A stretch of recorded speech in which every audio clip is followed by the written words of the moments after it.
প্রাণীগুলো ঢাকায় থাকে, ওরা তো খুব একটা বাইরের প্রকৃতি দেখে না, ঘরে থেকে বন্দি থাকে। আমি সবসময় চাইতাম যে ওকে যেন ক্যাম্পাসে নিয়ে আসতে পারি। ডাকসু এই আয়োজনটা করার কারণে আমি খুব এক্সাইটেডলি ওকে ক্যাম্পাসে নিয়ে আসছি আজকে ফার্স্ট টাইম। ডাকসুর কাছে আমার ধন্যবাদ, অসংখ্য ধন্যবাদ।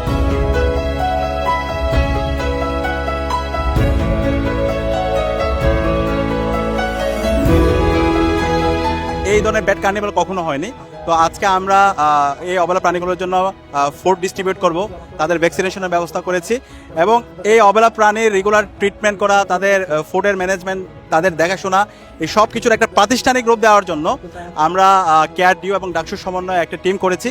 তো এই অবলা প্রাণীর প্রতি গভীর মমত্ববোধ, তাদের প্রতি ভালোবাসা, এটা দেখানো এবং এই প্রাণীগুলোর তত্ত্বাবধান সঠিকভাবে করার জন্য আমাদের আজকের এই আয়োজন। আমরা এই আয়োজনের মাধ্যমে সারা দেশব্যাপী বার্তা দিতে চাই এই ধরনের অবলা প্রাণীর নিরাপত্তা নিশ্চিত করা এবং একই সাথে তাদের তত্ত্বাবধান করা, এটা যেন সারা দেশের সব জায়গায় এই ধরনের প্রাতিষ্ঠানিক রূপ দেওয়ার মাধ্যমে তাদের তত্ত্বাবধান করা হয়। খুবই মনোমুগ্ধের একটি পরিবেশ, প্রাণীদের প্রতি ঢাকা বিশ্ববিদ্যালয়ের শিক্ষার্থীদের এই ভালোবাসা এবং সামগ্রিকভাবে ডাকসু যে প্রোগ্রামটি করছে, শিক্ষার্থীদের এই উচ্ছ্বাস দেখে আমরা খুবই আশাবাদী যে ঢাকা বিশ্ববিদ্যালয় এবং বাংলাদেশে ভবিষ্যতে প্রাণীদের অধিকার এবং অ্যানিমেল ওয়েলফেয়ার নিয়ে অনেক ভালো ভালো কাজ করতে পারবো।